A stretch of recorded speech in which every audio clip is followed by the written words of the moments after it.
salamat po eh. Thank you kayo ha. Okay ah, problema na. Basta ikaw. Hindi nyo umurani nga.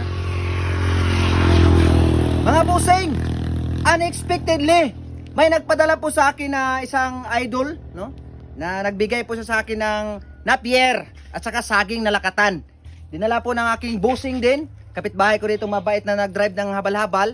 Eh, hindi ko po alam kung saan nanggagaling to. Siya po yung nagsabi na parcel. Galing din po pala doon sa isa kong solid na followers from Tower.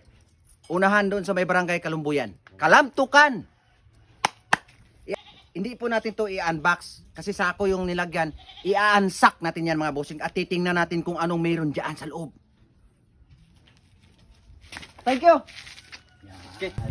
Mga boss, i-unsack na po natin to kasi sako to nilagyan eh. Box kong unbox.